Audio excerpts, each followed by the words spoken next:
ಶ್ರೀ ಗುರುಭ್ಯೋ ನಮಃ. ತ್ರಿಮೂರ್ತಿರೂಪಿಣೆ ದತ್ತಾತ್ರೇಯಾಯ ನಮಃ. ಶ್ರೀ ಗಣೇಶ ಶಾರದಾಭ್ಯೋ ನಮಃ. ಶ್ರೀ ಗುರುಚರಿತ್ರೆ ಅಧ್ಯಾಯ 2. ಶ್ರೀ ಗುರುಗಳ ಮಹತ್ವ. ಶ್ರೀ ಗುರುಗಳ ದರ್ಶನ ಭಾಗ್ಯ ಪಡೆದ ನಾಮಧಾರಕನು ಶ್ರೀ ಗುರುಗಳನ್ನೇ ನೆನೆದು ಧ್ಯಾನಿಸುತ್ತಾ ಗಾಣಗಾಪುರದತ್ತ ನಡೆದನು. ಮಾರ್ಗದುದ್ದಕ್ಕೂ ಶ್ರೀ ಗುರುಗಳ ಸ್ಮರಣೆಯೇ ನಡೆದಿತ್ತು. ಹೀಗೆ ನಾಮಧಾರಕನು ಬಹುದೂರ ನಡೆದ ಆಯಾಸದಿಂದ ಬಳಲಿಕೆ ಹೆಚ್ಚಿ ಆತ ಮುಂದೆ ನಡೆಯಲಾಗದಾಯಿತು. ವಿಧಿಯಿಲ್ಲದೆ ಬಳಿಯಲ್ಲಿಯೇ ಇದ್ದ ಹೆಮ್ಮರವೊಂದರ ಅಡಿಯಲ್ಲಿ ಆತನು ವಿಶ್ರಮಿಸಿದನು. ಆಯಾಸ ಬಳಲಿಕೆಯಿಂದಾಗ ಕ್ಷಣಾರ್ಧದಲ್ಲೇ ಆತನು ನಿದ್ರಾವಶನಾದನು. ಆಳವಾದ ನಿದ್ರೆಯೊಡನೆ ಕನಸೊಂದನ್ನು ಕಂಡನು.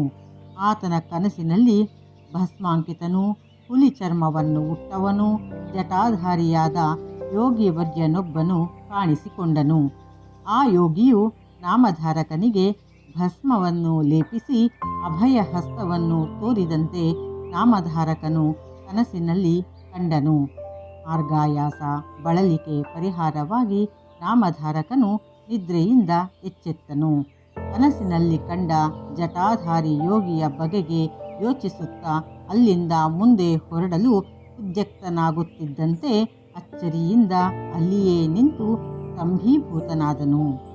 ಆಗಲೇ ಕನಸಿನಲ್ಲಿ ಕಂಡಿದ್ದ ಯೋಗಿವರ್ಯನ ಪ್ರತ್ಯಕ್ಷ ದರ್ಶನವಾಗಿತ್ತು. ನಾಮಧಾರಕನು ಆ ಯೋಗಿವರ್ಯನಿಗೆ ಸಾಷ್ಟಾಂಗ ನಮಸ್ಕಾರ ಮಾಡಿದನು. ಅವರ ಆಶೀರ್ವಾದವನ್ನು ಯಾಚಿಸಿದನು. ಅವರನ್ನು ಕುರಿತು, ಏ ಯೋಗಿವರ್ಯ, ನನ್ನ ಕನಸಿನಲ್ಲಿ ಈ ಹಿಂದೆಯೇ ನಿಮ್ಮನ್ನು ಕಂಡೆನು. ಇದೀಗ ಪ್ರತ್ಯಕ್ಷವಾಗಿ ನಾನು ನಿಮ್ಮನ್ನು ಕಾಣುತ್ತಿರುವೆನು. ನಿಮಗೆ ಜಯವಾಗಲಿ. ನೀವು ಕನಸಿನಲ್ಲಿ ಹಾಗೂ ಪ್ರತ್ಯಕ್ಷವಾಗಿ ಕಂಡದ್ದರಿಂದ ನನ್ನ ಅಜ್ಞಾನವೆಂಬ ಕತ್ತಲನ್ನು ಹೊಡೆದೋಡಿಸಿ ಜ್ಞಾನದ ಬೆಳಕನ್ನು ತುಂಬಲೆಂದೇ ಬಂದಿದ್ದೀರಿ ಎಂದು ನಂಬಿದ್ದೇನೆ. ನಿಮ್ಮ ದಿವ್ಯ ದರ್ಶನದಿಂದ ನನ್ನಲ್ಲಿದ್ದ ಅಗಾಧ ಪಾಪಗಳು ನಾಶವಾದವು. ತಾವು ಎಲ್ಲಿಂದ ಆಗಮಿಸಿದಿರಿ? ನಮ್ಮ ಪುಣ್ಯ ನಾಮಧೇಯವನ್ನು ತಿಳಿಸುವ ಕೃಪೆ ಮಾಡಿರಿ. ತಾವು ವಾಸಿಸುವ ತಾಣ ಯಾವುದು? ದಯಮಾಡಿ ತಿಳಿಸಿರಿ ಎಂದು ನಮ್ರತೆಯಿಂದ ಸಾಷ್ಟಾಂಗವೆರಗಿ ವಿಧೇಯನಾಗಿ ಅವರೆದುರು ನಿಂತು ಪ್ರಶ್ನಿಸಿದ ನಾಮಧಾರಕನನ್ನು ಕಂಡ ಆ ಸಿದ್ಧ ಯೋಗೀಶ್ವರರು ತೃಪ್ತಿ ಪ್ರೀತಿಯಿಂದ ಉತ್ತರ ಹೀಗೆ ನೀಡಿದರು. ಮಗು, ನಾನೋರ್ವ ಯೋಗಿ. ತೀರ್ಥಯಾತ್ರೆಯೇ ನನ್ನ ಪರಮಧ್ಯೇಯ. ಭೂಮಿ ಸ್ವರ್ಗಗಳು ನನ್ನ ಓಡಾಟದ ಮಿತಿಯಾಗಿದೆ. ಭೀಮಾ ಅಮರಜಾ ನದಿಗಳ ಸಂಗಮ ತೀರದಲ್ಲಿ ಗಾಣಗಾಪುರವೆಂಬ ಹೆಸರುಳ್ಳ ಸ್ಥಳವಿದೆ. ಗಾಣಗಾಪುರದಲ್ಲಿ ಶ್ರೀ ಶ್ರೀ ನರಸಿಂಹ ಸರಸ್ವತಿ ಸ್ವಾಮಿಗಳು ಇರುವರು. ಇವರು ತ್ರಿಮೂರ್ತಿಗಳ ಪ್ರತ್ಯಕ್ಷ ಅವತಾರರು. ಇವರೇ ನನ್ನ ಪರಮ ಪೂಜ್ಯ ಗುರುಗಳಾಗಿರುವರು. ನಮ್ಮ ಗುರುಗಳು ನಂಬಿದ ಭಕ್ತರಿಗೆ, ತಮ್ಮ ಶಿಷ್ಯರಿಗೆ ಸುಖ ಸಂಪತ್ತು ಆಯುರಾರೋಗ್ಯಗಳನ್ನು ನೀಡಿ ಆಶೀರ್ವದಿಸುವರು. ಅವರಂತಹ ಪರಮ ದಯಾಳು ಗುರುಗಳನ್ನು ಪಡೆದ ನಾನೇ ಧನ್ಯ. ಸಿದ್ಧ ಯೋಗೀಶ್ವರರ ಮಾತುಗಳನ್ನು ಆಲಿಸಿದ ನಾಮಧಾರಕನು ಬಹಳಷ್ಟು ಅಚ್ಚರಿಗೊಂಡನು. ನಾನು ನಂಬಿ ಧ್ಯಾನಿಸಿದ ಶ್ರೀ ಗುರುಗಳ ಪರಮ ಶಿಷ್ಯರಾದ ಈ ಯೋಗೀಶ್ವರನನ್ನು ಕಂಡು ಧನ್ಯತೆಯ ಭಾವದಿಂದ ತೃಪ್ತನಾದನು. ನಾಮಧಾರಕನು ಸಿದ್ಧ ಯೋಗೀಶ್ವರನನ್ನು ಕುರಿತು, ಯೋಗೀಶ್ವರ, ನನ್ನ ಪೂರ್ವಜರು ನಿಮ್ಮ ಗುರುಗಳ ಅಂತರಂಗ ಭಕ್ತರಾಗಿದ್ದರು. ಈಗ ನಾನೂ ಸಹ ಶ್ರೀ ಗುರುಗಳನ್ನು ಸದಾ ಧ್ಯಾನಿಸುತ್ತಲೇ ಇರುವೆ. ಆದರೂ ನನ್ನ ಮನಸ್ಸಿನ ಕ್ಲೇಶ ತಾಪತ್ರಯ ನನ್ನನ್ನು ಬೆಂಬಿಡದೆ ಕಾಡುತ್ತಲಿವೆ. ನನ್ನನ್ನು ಉದ್ಧರಿಸಲೆಂದೇ ದರ್ಶನವಿತ್ತಿರುವ ನೀವು ನನ್ನಲ್ಲಿ ಮೂಡಿರುವ ಸಂದೇಹ ಬಗೆಹರಿಸಿರಿ ಎಂದು ಭಕ್ತಿಪೂರ್ವಕವಾಗಿ ಬೇಡಿಕೊಂಡನು. ಸಿದ್ಧಯೋಗೀಶ್ವರರು ಕ್ಷಣಕಾಲ ನಾಮಧಾರಕನನ್ನು ತದೇಕ ಚಿತ್ತದಿಂದ ವೀಕ್ಷಿಸಿ ಹೀಗೆ ನುಡಿದರು. ಮಗು, ಗುರುವಿನ ಕೃಪೆಗೆ ಪಾತ್ರರಾದವರಿಗೆ ಕಷ್ಟ ಕಾರ್ಪಣ್ಯಗಳು ಒದಗುವುದಿಲ್ಲ. ಗುರುವಿನ ಭಕ್ತನನ್ನು ಸಕಲ ದೇವಾನುದೇವತೆಗಳೂ ಪ್ರೀತಿಸುವರು. ಗುರುಕೃಪೆಗೆ ಪಾತ್ರನಾದವನು ಕಲಿಯನ್ನು ಜಯಿಸಿದವನಾಗಿ ಜೀವನದಲ್ಲಿ ಯಶಸ್ಸು ಅಭಿವೃದ್ಧಿಯನ್ನು ಕಾಣುತ್ತಾನೆ. ನೀನು ಹೇಳುವಂತೆ ಸದಾ ಗುರುವನ್ನೇ ಧ್ಯಾನಿಸುವಾತನಾಗಿರುವಾಗ ನಿನಗೆಂತಹ ಕ್ಲೇಶ ತಾಪತ್ರಯ ಕಾಡೀತು. ಆದರೂ ನಿನ್ನ ಮಾತನ್ನು ಗಮನಿಸಿದರೆ ನಿನ್ನ ಮನಸ್ಸಿನ ಏಕಾಗ್ರತೆಯ ಕೊರತೆ, ಮನಸ್ಸು ಸ್ಥಿಮಿತದಲ್ಲಿ ಇಲ್ಲವೆಂದು ತೋರುವುದು. ಶ್ರೀ ಗುರುಗಳ ಪಾದ ಕಮಲಗಳನ್ನು ದೃಢವಾಗಿ ನಂಬಿ ಅವರಲ್ಲಿ ವಿಶ್ವಾಸವಿಡು. ಶ್ರೀ ಗುರುಗಳನ್ನು ತ್ರಿಮೂರ್ತಿಯೆಂದೇ ನೀನು ತಿಳಿದುಕೋ. ಅವತಾರ ಪುರುಷರಾದ ಅವರ ಕೃಪೆಯಾದಲ್ಲಿ ಮನಃಕ್ಲೇಶ ತಾಪತ್ರಯಗಳು ದೂರಾಗುವುದು. ಸಿದ್ಧಯೋಗೀಶ್ವರರ ಮಾತನ್ನು ಕೇಳಿದ ನಾಮಧಾರಕನು ಸಂತಸದಿಂದ ತನ್ನ ಮನದಲ್ಲಿ ಉದ್ಭವಿಸಿದ ಸಂಶಯದ ಪ್ರಶ್ನೆಯನ್ನು ಯೋಗೀಶ್ವರರ ಮುಂದಿರಿಸಿದನು. ಭಗವನ್, ನೀವು ಶ್ರೀ ಗುರುಗಳನ್ನು ತ್ರಿಮೂರ್ತಿಗಳೆಂದು ಹೇಳಿದಿರಲ್ಲ, ಅದು ಹೇಗೆಂದು ಕೃಪೆಯಿಟ್ಟು ನನಗೆ ತಿಳಿ ಹೇಳಿರಿ ಎಂದು ನಾಮಧಾರಕನು ಭಿನ್ನವಿಸಿದನು. ಆಗ ಸಿದ್ಧಯೋಗೀಶ್ವರರು, ಶಿಷ್ಯನೇ, ನಿನ್ನ ಪ್ರಶ್ನೆ ಪ್ರಾಮಾಣಿಕವಾದುದಾದ್ದರಿಂದ ನಾನು ವೇದೋಕ್ತವಾದ ಉತ್ತರವನ್ನೇ ನೀಡುತ್ತೇನೆ. ಶ್ರದ್ಧೆ ಭಕ್ತಿಯಿಂದ ಆಲಿಸು. ಶ್ರೀ ಗುರುಗಳ ಅಪೂರ್ವ ಮಹಿಮೆಯನ್ನು ಆದ್ಯಂತವಾಗಿ ನಿರೂಪಿಸುತ್ತೇನೆ ಎಂದು ವಚನವಿತ್ತು ಶ್ರೀ ಗುರುಗಳ ಮಹಿಮಾ ಕಥನವನ್ನು ನಾಮಧಾರಕನಿಗೆ ಸಿದ್ಧಯೋಗೀಶ್ವರರು ಹೇಳತೊಡಗಿದರು. ಸೃಷ್ಟಿಯ ಆದಿಯಲ್ಲಿ ನಾಲ್ಮುಗ ಬ್ರಹ್ಮನ ಮುಖಾರವಿಂದದಿಂದ 4 ವೇದಗಳು ಹೊರಬಂದವು. ಈ 4 ವೇದಗಳ ಮೂಲಕ 18 ಪುರಾಣಗಳು ಜನ್ಮ ತಾಳಿತು. ಆ 18 ಪುರಾಣಗಳಲ್ಲಿ ಬ್ರಹ್ಮನಿಂದ ಹೇಳಲ್ಪಟ್ಟ ಬ್ರಹ್ಮವೈವರ್ತ ಪುರಾಣವು ಅತ್ಯಂತ ಮಹತ್ವಪೂರ್ಣವಾದ ಪುರಾಣವೆನಿಸಿದೆ. ಭಗವಾನ್ ವೇದವ್ಯಾಸರೇ ಪುರಾಣಗಳನ್ನು ಪ್ರಪ್ರಥಮವಾಗಿ ಬೆಳಕಿಗೆ ತಂದು ಮಹಾನುಭಾವರು ಆಗಿದ್ದಾರೆ. ಈ ಭೂಮಿ ಪುರಾಣವು ಬೆಳಕಿಗೆ ಬರಲು ಕರ್ತೃವಾಗಿದ್ದಾರೆ. ಭಗವಾನ್ ವೇದವ್ಯಾಸರು ಶ್ರೀಮನ್ನಾರಾಯಣನ ಅಪರಾವತಾರಿಗಳೆಂಬುದು ಸರ್ವವಿದಿತ. ವೇದವ್ಯಾಸರು ಈ ಪುರಾಣಗಳನ್ನು ತಮ್ಮ ಶಿಷ್ಯರಾದ ಋಷಿಗಳಿಗೆ ಉಪದೇಶಿಸುವ ಮೂಲಕ ಪ್ರಚುರಪಡಿಸಿದರು. ವ್ಯಾಸೋಕ್ತ ರಹಸ್ಯವೊಂದು ಹೀಗಿದೆ. ಒಮ್ಮೆ ಬ್ರಹ್ಮನನ್ನು ಕಲಿಯುಗ ಪುರುಷನು ಗುರು ಮಹಿಮೆಯ ಬಗ್ಗೆ ಪ್ರಶ್ನಿಸಿದರು. ಅದರ ಹಿನ್ನೆಲೆ ಹೀಗೆ: ಮಹಾಪ್ರಳಯ ಕಾಲವದು. ಪ್ರಳಯ ಜಲದ ಮೇಲೆ ಒಂದು ಆಲದೆಲೆಯ ಮೇಲೆ ಅವ್ಯಕ್ತ ಮೂರ್ತಿ ಎನಿಸಿ ಮಲಗಿದ ಮಹಾವಿಷ್ಣುವಿನ ನಾಭಿಯಿಂದ ಹೊರಟ ದಿವ್ಯ ಕಮಲದಿಂದ ಬ್ರಹ್ಮದೇವನು ಜನಿಸಿದನು. ಶ್ರೀಮನ್ನಾರಾಯಣನ ಮೊದಲ ಸೃಷ್ಟಿ ಪ್ರಾರಂಭವಾದದ್ದು ಬ್ರಹ್ಮನಿಂದ. ನಂತರ ಬ್ರಹ್ಮನಿಂದ 4 ವೇದಗಳು ಹೊರಹೊರಟವು. ಬ್ರಹ್ಮನು 4 ದಿಕ್ಕುಗಳನ್ನೂ ವೀಕ್ಷಿಸುತ್ತಲಿದ್ದುದರಿಂದ ಅವನಿಗೆ ನಾಲ್ಮುಗನೆಂಬ ಹೆಸರು ಬಂದಿತು. ಇಂತಹ ಬ್ರಹ್ಮ ತಾನು ಬಲಶಾಲಿ ಎಂದು ಗರ್ವಪಟ್ಟನು. ಬ್ರಹ್ಮನನ್ನು ಸೃಷ್ಟಿಸಿದ ಶ್ರೀಮನ್ನಾರಾಯಣನು ತನ್ನ ಮಹಿಮೆಯನ್ನು ಆತನಿಗೆ ತಿಳಿಸಿದಾಗ ಬ್ರಹ್ಮದೇವನು ಭಗವಂತನಿಗೆ ಶರಣಾಗತನಾದನು. ನಂತರ ಭಗವಂತನು ಸೃಷ್ಟಿಯನ್ನು ಸೃಷ್ಟಿಸಲು ಬ್ರಹ್ಮನಿಗೆ ಆಜ್ಞಾಪಿಸಿದನು. ಭಗವಂತನ ಆಜ್ಞೆಯ ಅನುಸಾರವಾಗಿ ಬ್ರಹ್ಮದೇವನು ಸ್ಥಾವರ ಜಂಗಮ ವಸ್ತುಗಳು ಹಾಗೂ ಇತರ ಜೀವರಾಶಿಗಳನ್ನು ಕ್ರಮವಾಗಿ ಸೃಷ್ಟಿಸಿದನು. ಬ್ರಹ್ಮದೇವನಿಂದ ಸನಕಾದಿ ಮುನಿಗಳು, ದೇವದಾನವರು ಹುಟ್ಟಿದರು. 4 ಯುಗವು ಸೃಷ್ಟಿಸಲ್ಪಟ್ಟಿತು. ಅವು ಕೃತ, ದ್ವಾಪರ, ತ್ರೇತ ಹಾಗೂ ಕಲಿಯುಗಗಳೆಂದು ಹೆಸರು ಪಡೆದವು. ಕೃತಯುಗವನ್ನು ಸತ್ಯಯುಗವೆನ್ನುವುದು ಉಂಟು. ಕೃತಯುಗ ಪುರುಷನ ಹೃದಯದಲ್ಲಿ ಅಸತ್ಯವೆಂಬುದೇ ಇರಲಿಲ್ಲ. ಅವನ ವದನ ಜ್ಞಾನ ವೈರಾಗ್ಯಗಳಿಂದ ತುಂಬಿತ್ತು. ಬ್ರಹ್ಮದೇವನು ಕೃತಯುಗ ಪುರುಷನು ಮೊದಲು ಭೂಮಿಗೆ ಪಾದಾರ್ಪಣ ಮಾಡವೆಂದು ಆಜ್ಞೆ ಇತ್ತನು. ಆಗ ಕೃತಯುಗ ಪುರುಷನು ಬ್ರಹ್ಮನನ್ನು ಕುರಿತು, ದೇವ, ಭೂಮಿಯಲ್ಲಿ ಅಸತ್ಯ, ಹಿಂಸೆ, ನಿಂದೆಗಳು ತುಂಬಿ ಹೋಗಿವೆ. ಇಂತಹ ಭೂಮಿಗೆ ನಾನು ಹೋಗುವುದಾದರೂ ಹೇಗೆ? ಇದೆಲ್ಲವನ್ನು ಸಹಿಸಲು ನನ್ನಿಂದಾಗದು. ನಾನು ಇದೆಲ್ಲದರ ನಡುವೆ ಬಾಳುವುದು ಎಂತು ಎಂದ. ಆಗ ಬ್ರಹ್ಮನು, ಕೆಲಕಾಲ ಮಾತ್ರವೇ ನೀನು ಭೂಮಿಯಲ್ಲಿ ವಾಸಿಸಿ ನಿನ್ನ ಸತ್ವಗುಣದಿಂದ ವರ್ತಿಸಿ ಬೇಗನೆ ಹಿಂದಿರುಗು ಎಂದು ಕೃತಯುಗ ಪುರುಷನನ್ನು ಸಮಾಧಾನಗೊಳಿಸಿ ಕಳುಹಿಸಿದನು. ನಂತರ ತ್ರೇತಾಯುಗವು ಭೂಮಿಗೆ ಪದಾರ್ಪಣ ಮಾಡಿತು. ಯಜ್ಞ ಪ್ರಧಾನವಾದ ಈ ಯುಗದಲ್ಲಿ ಜನರು ಧರ್ಮಪರಾಯಣರಾಗಿದ್ದು ಬ್ರಾಹ್ಮಣರು ಕರ್ಮನಿಷ್ಠರಾಗಿದ್ದರು. ಹೀಗೆ ತ್ರೇತಾಯುಗ ಮುಗಿಯಿತು.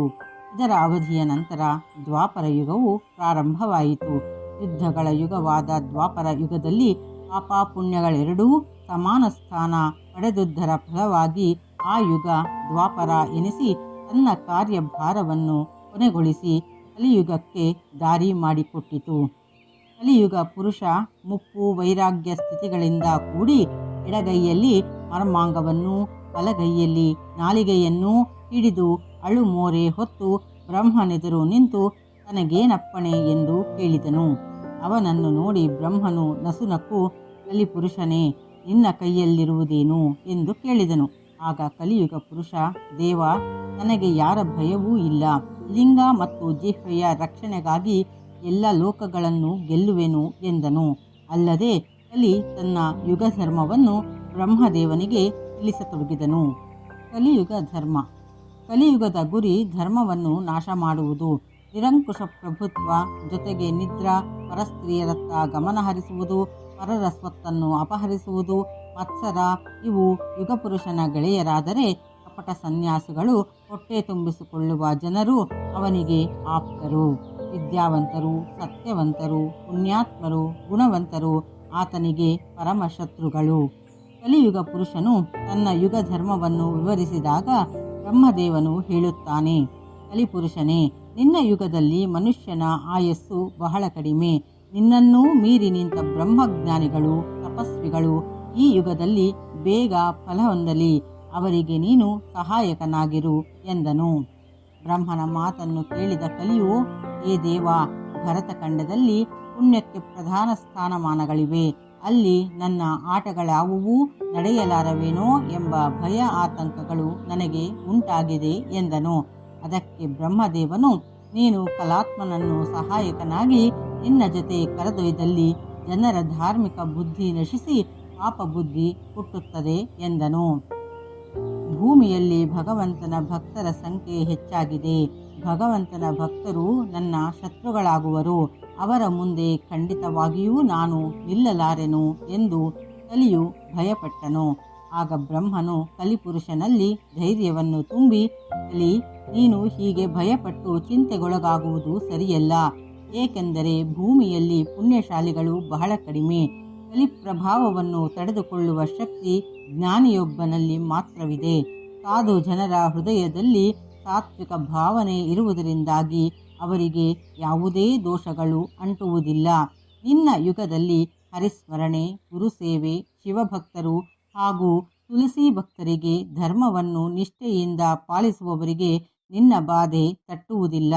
ಯಾರು ಬ್ರಾಹ್ಮಣರನ್ನು, ಗೋವುಗಳನ್ನು ಗೌರವಿಸುವರೋ ಅಂತಹವರಿಗೂ ನಿನ್ನ ದೋಷ ಮುಟ್ಟಲಾರದು. ಗುರು ಮಹಿಮೆ ಸಾಮಾನ್ಯವಲ್ಲ ಎಂದು ಬ್ರಹ್ಮದೇವನು ಹೇಳಿದನು. ಆಗ ಕಲಿಯುಗ ಪುರುಷನು, ಗುರುಮಹಿಮೆ ಮಹತ್ವ ಅಷ್ಟು ಸಿದ್ಧಿಯನ್ನು ನೀಡುವುದೇ ಎಂದು ಆಶ್ಚರ್ಯಚಕಿತನಾದನು. ಆಗ ಬ್ರಹ್ಮದೇವನು ಗುರುಮಹಿಮೆಯ ಮಹತ್ವವನ್ನು ಕಲಿಪುರುಷನಿಗೆ ವಿವರಿಸತೊಡಗುತ್ತಾನೆ. ಗುರುಗಳ ಮಹತ್ವ. ಗು ಮತ್ತು ರ ಎಂಬ ಅಕ್ಷರಗಳಿಗೆ ಸಿದ್ಧ ಹಾಗೂ ಪಾಪಗಳನ್ನು ಕಳೆಯುವವನು, ಅವ್ಯಕ್ತನೂ ಎಂದಾಗುತ್ತದೆ. ಬ್ರಹ್ಮ, ವಿಷ್ಣು, ಮಹೇಶ್ವರ, ಗಣಪತಿ, ಅಗ್ನಿ ಇವರೆಲ್ಲರಲ್ಲಿಯೂ ಗುರು ಶಬ್ದ ಅಡಕವಾಗಿದೆ. ಗುರು ಸೇವೆಯಿಂದ ಸರ್ವಾಭೀಷ್ಟಗಳೂ ನೆರವೇರುವುದು. ಇದಕ್ಕೊಂದು ವ್ಯಾಖ್ಯಾನವೂ ಇದೆ. ಬಹಳ ಹಿಂದೆ ಪ್ರಶಾಂತವಾಗಿ ಹರಿಯುತ್ತಿದ್ದ ಗೋದಾವರಿ ನದಿಯ ತೀರದಲ್ಲಿ ಸುಂದರವಾದ ಆಶ್ರಮವಿದ್ದಿತು. ಆ ಆಶ್ರಮದಲ್ಲಿ ಅಂಗೀರಸ ಋಷಿಗಳು ವಾಸಿಸುತ್ತಿದ್ದರು. ನಂತರ ಅಲ್ಲಿ ತೈಲಪುತ್ರನೆಂಬ ಹೆಸರುಳ್ಳ ಬ್ರಾಹ್ಮಣೋತ್ತಮನ ಪುತ್ರನಾದ ವೇದಧರ್ಮನು ತನ್ನ ಅನೇಕ ಶಿಷ್ಯರಿಗೆ ಜ್ಞಾನವನ್ನು ಉಪದೇಶಿಸುತ್ತಾ ಅಲ್ಲಿ ತನ್ನ ಜೀವಿತಾರ್ಥ ಕಳೆಯುತ್ತಿದ್ದನು. ಹೀಗಿರಲು ಒಮ್ಮೆ ವೇದಧರ್ಮನು ತನ್ನ ಶಿಷ್ಯರೆಲ್ಲರನ್ನೂ ಕರೆದು, ನನ್ನ ಪ್ರಿಯ ಶಿಷ್ಯರೇ, ಇದೀಗ ನಿಮಗೆ ಪರೀಕ್ಷಾ ಕಾಲವೆಂದೇ ತಿಳಿಯಿರಿ. ನಿಮಗೆಲ್ಲರಿಗೂ ನನ್ನ ಮೇಲೆ ಗುರುಭಕ್ತಿ ಪ್ರೀತಿ ಇರುವುದೇ ನಿಜವಾದ ಪಕ್ಷದಲ್ಲಿ ನನ್ನ ವಚನವನ್ನು ಚಾಚೂ ತಪ್ಪದೆ ಪಾಲಿಸಿ. ಇಗೋ, ನನ್ನ ಮಾತನ್ನು ಕೇಳಿ. ನನಗೆ ಜನ್ಮಾಂತರಗಳಿಂದ ಬೆನ್ನಟ್ಟಿ ಬಂದ ಅನೇಕ ಪಾಪ ಕರ್ಮಗಳು ಹಾಗೂ ಪೂರ್ವಾರ್ಜಿತವಾದ ಒಂದು ಪಾಪವೂ ಅಂಟಿದೆ. ನಾನೆಷ್ಟೇ ಜಪ ತಪ ಅನುಷ್ಠಾನಗೈದರೂ ಈ ಪಾಪದಿಂದ ನಾನು ಮುಕ್ತನಾಗಿಲ್ಲ. ಆದ್ದರಿಂದ ಇದರಿಂದ ಮುಕ್ತನಾಗಲು ನಾನು ಕಾಶಿಗೆ ಹೊರಡುವವನಿದ್ದೇನೆ. ನನ್ನ ಸೇವೆಗಾಗಿ ಧೈರ್ಯಶಾಲಿಯಾದ ಶಿಷ್ಯನೊಬ್ಬ ನನ್ನೊಂದಿಗೆ ಬರಲು ಸಾಧ್ಯವೇ ಎಂದು ಕೇಳಿದನು. ಎಲ್ಲ ಶಿಷ್ಯರಲ್ಲೂ ಉತ್ಸಾಹ ಮೂಡಿತು. ಆ ಶಿಷ್ಯರ ಸಮೂಹದಲ್ಲಿ ಸಂದೀಪಕನೆಂಬ ಹೆಸರುಳ್ಳ ಶಿಷ್ಯನು ಮುಂದೆ ಬಂದು ತಾನು ಗುರುವಿನ ಸೇವೆ ಮಾಡಲು ಸಿದ್ಧನಿರುವುದಾಗಿ ಅರುಹಿದನು. ಸಂದೀಪಕನ ಧೈರ್ಯಕ್ಕೆ ಮೆಚ್ಚಿದ ಗುರುಗಳು, ಶಿಷ್ಯನೇ, ಮುಂದೆ ನಾನು ಅಂಗವಿಕಲನಾಗಿ ಕುಷ್ಠರೋಗದಿಂದ ಬಳಲುವ ಸಾಧ್ಯತೆಗಳಿವೆ. ಅಲ್ಲದೆ ಕುರುಡನೂ ಎಳವನೂ ಆಗುವೆನು. 21 ವರ್ಷಗಳ ಕಾಲ ಈ ಕಷ್ಟವನ್ನು ನಾನು ಅನುಭವಿಸಬೇಕಾಗುವುದು. ಅಷ್ಟು ವರ್ಷಗಳ ಕಾಲ ನೀನು ನನ್ನ ಸೇವೆ ಮಾಡಲು ನನ್ನನ್ನು ಪೂರ್ಣವಾಗಿ ರಕ್ಷಿಸಲು ಸಾಧ್ಯವೇ ಎಂದು ಕೇಳಿದಾಗ ತಡ ಮಾಡದೆ ಶಿಷ್ಯನು ತನ್ನ ಒಪ್ಪಿಗೆಯನ್ನು ತಿಳಿಸಿದನು. ಅಂತೆಯೇ ಗುರು ಹಾಗೂ ಶಿಷ್ಯ ಸಂದೀಪಕರು ಕಾಶಿಗೆ ಪ್ರಯಾಣ ಬೆಳೆಸಿ ಮಣಿಕರ್ಣಿಕಾ ತೀರದ ಕುಟೀರವೊಂದರಲ್ಲಿ ತಂಗಿದರು. ಗುರುವು ಮೊದಲೇ ಹೇಳಿದಂತೆ ಕುಷ್ಠರೋಗ ಪೀಡಿತನಾದನು. ಶಿಷ್ಯ ತಾಳ್ಮೆಯಿಂದ ಅವನ ಸೇವೆ ಮಾಡಿದನು. ಶಿಷ್ಯನ ತಾಳ್ಮೆ ಪರೀಕ್ಷೆ ಮಾಡಲೆಂದೇನೋ ಗುರುವಿನ ರೋಗ ಉಲ್ಬಣವಾಯಿತು. ಶಿಷ್ಯನು ಭಿಕ್ಷಾಟನೆಗೈದು ತಂದ ಆಹಾರವನ್ನು ಗುರುವು ನಿರಾಕರಿಸುತ್ತಾ ತನಗೆ ಉತ್ತಮ ಆಹಾರವನ್ನೇ ತರಬೇಕೆಂದು ಹೇಳಿದನು. ಗುರುವು ಆಗೀಗ ಸಿಟ್ಟಿಗೆದ್ದು ಶಿಷ್ಯನನ್ನು ನಿಂದಿಸಿ ಹೊಡೆಯುತ್ತಲಿದ್ದರೂ ಸಂದೀಪಕನ ತಾಳ್ಮೆ ಮೀರಲಿಲ್ಲ. ನಿರ್ವಂಚನೆಯಿಂದ ಗುರುವಿನ ಸೇವೆ ಮಾಡಿದನು. ಸಂದೀಪಕನ ತಾಳ್ಮೆ, ಗುರುಭಕ್ತಿ, ನಿರ್ವಂಚನೆಯಿಂದ ಅವನು ಮಾಡುತ್ತಿದ್ದ ಗುರು ಸೇವೆಗೆ ಕೈಲಾಸವಾಸಿ ಶಂಕರನು ಮೆಚ್ಚಿ ಪ್ರತ್ಯಕ್ಷ ದರ್ಶನವಿತ್ತು ಸಂದೀಪಕನ ಗುರುಭಕ್ತಿಗೆ ತಾನು ಮೆಚ್ಚಿರುವುದಾಗಿಯೂ ಸಂದೀಪಕನು ಏನಾದರೂ ವರವನ್ನು ಕೇಳು ಎಂದು ಹೇಳಿದನು. ಆದರೆ ಸಂದೀಪಕನು ಗುರುವಿಗೆ ಬದ್ಧನಾಗಿದ್ದನು. ಗುರುವಿನಾಜ್ಞೆ ಇಲ್ಲದೆ ವರವನ್ನು ತಾನು ಸ್ವೀಕರಿಸಲಾರನೆಂದು ಬಿಟ್ಟನು. ಅಲ್ಲದೆ ಈ ವಿಷಯವಾಗಿ ಗುರುಗಳ ಅಪ್ಪಣೆ ಪಡೆದು ಬರುವೆನೆಂದು ಹೇಳಿ ಗುರುವಿನಲ್ಲಿಗೆ ಹೋಗಿ ಶಂಕರ ವರ ನೀಡುವ ವಿಷಯ ತಿಳಿಸಿ ಗುರುವಿನ ರೋಗ ನಿವಾರಣೆಯಾಗಲೆಂದು ವರ ಕೇಳಲೇ ಎಂದು ವಿಚಾರಿಸಿದನು. ಸಂದೀಪಕನ ಮಾತನ್ನು ಕೇಳಿ ಗುರುವು ಸಿಟ್ಟಿಗೆದ್ದು, ನನ್ನ ರೋಗ ನನ್ನ ಪಾಪ ನಾನೇ ಅನುಭವಿಸುವೆ. ಇದಕ್ಕೆ ನೀನು ಶಿವನಿಂದ ವರವನ್ನು ಪಡೆಯುವ ಅಗತ್ಯವಿಲ್ಲ. ಈ ಮಾತನ್ನು ಕೇಳಿದ ಶಿವನು ಉಪಾಯ ಕಾಣದೆ ಹಿಂದಿರುಗಿದನು. ಅಲ್ಲದೆ ಸಂದೀಪಕನ ಗುರುಭಕ್ತಿಯ ಹಾಗೂ ವರವನ್ನು ನಿರಾಕರಿಸಿದ ವೃತ್ತಾಂತವನ್ನು ಶಿವನು ಭಗವಾನ್ ಮಹಾವಿಷ್ಣುವಿಗೆ ತಿಳಿಸಿದನು. ವಿಷ್ಣುವಿಗೂ ಸಹ ಅತ್ಯಾಶ್ಚರ್ಯವಾಯಿತು. ಭಗವಾನ್ ನಾರಾಯಣನು ಗುರು ಶಿಷ್ಯರಿಬ್ಬರಿಗೂ ದರ್ಶನವಿತ್ತನು. ನಾರಾಯಣನು ಸಂದೀಪಕನಿಗೆ ವರ ನೀಡುತ್ತೇನೆಂದು ತಿಳಿಸಿದಾಗ ಆತ ತನಗೆ ವರದ ಅಗತ್ಯವಿಲ್ಲವೆಂದೂ ಗುರು ಕರುಣೆಯಿಂದ ತನಗೆಲ್ಲವೂ ಲಭ್ಯವಾಗಿದೆ ಎಂದು ಹೇಳಿದನು. ಆದರೆ ಭಗವಾನ್ ನಾರಾಯಣನು ಸಂದೀಪಕನು ವರವನ್ನು ಸ್ವೀಕರಿಸಲೇಬೇಕೆಂದು ಆಗ್ರಹಪಡಿಸಲು, ಹೀಗಾಗಿ ಸಂದೀಪಕನು ತನ್ನ ಗುರುಭಕ್ತಿ ಅಚಲವೂ ನಿರಂತರವೂ ಆಗಿದ್ದರೆ ಅಷ್ಟೇ ಸಾಕೆಂಬ ವರ ಬೇಡಿದನು. ಅವನು ಬೇಡಿದ ವರ ನೀಡಿ ಆತನು ಪರಮಜ್ಞಾನಿ ಎಂದು ಭಗವಾನ್ ನಾರಾಯಣನು ಹೊಗಳಿದನು. ಇತ್ತ ಸಂದೀಪಕನು ತನ್ನ ಗುರುವಿನ ಬಳಿ ನಡೆದ ವೃತ್ತಾಂತವನ್ನೆಲ್ಲ ಅರುಹಿದನು. ಗುರುಗಳು ಶಿಷ್ಯನ ಭಕ್ತಿಗೆ ಮೆಚ್ಚಿದರು. ತನ್ನ ಪ್ರೀತಿಯ ಪ್ರಿಯ ಶಿಷ್ಯನೇ, ನಿನಗೆ ಎಲ್ಲ ಸಿದ್ಧಿಗಳೂ ದೊರೆಯಲಿ. ನೀನು ಇದೇ ಕಾಶಿನಗರದಲ್ಲಿ ನೆಲೆಯಾಗು ಎಂದು ತಿಳಿಸಿ ದೇಹತ್ಯಾಗವನ್ನು ಮಾಡಿದರು. ಸಂದೀಪಕನ ಗುರುಭಕ್ತಿ ಸೇವೆಗೆ ಸಮರ್ಪಕವಾದ ಮನ್ನಣೆ ದೊರೆತು ಅವನು ಪರಮಜ್ಞಾನಿ ಎನಿಸಿದನು. ಈ ರೀತಿಯಾಗಿ ಬ್ರಹ್ಮದೇವನು ಕಲಿಯುಗ ಪುರುಷನಿಗೆ ಸಂದೀಪಕನ ಗುರುಭಕ್ತಿಯ ಕಥೆಯನ್ನು ತಿಳಿಸಿದನು. ಸಿದ್ಧಯೋಗೀಶ್ವರನು ಇದನ್ನು ಶಿಷ್ಯ ನಾಮಧಾರಕನಿಗೆ ನಿರೂಪಿಸಿದನು ಎಂಬಲ್ಲಿಗೆ ಶ್ರೀ ಗುರುಗಳ ಮಹತ್ವ ಶ್ರೀ ಗುರುಚರಿತ್ರೆಯ 2ನೆಯ ಅಧ್ಯಾಯವು ಸಂಪೂರ್ಣವಾಯಿತು. ಶ್ರೀ ಗುರುಭ್ಯೋ ನಮಃ.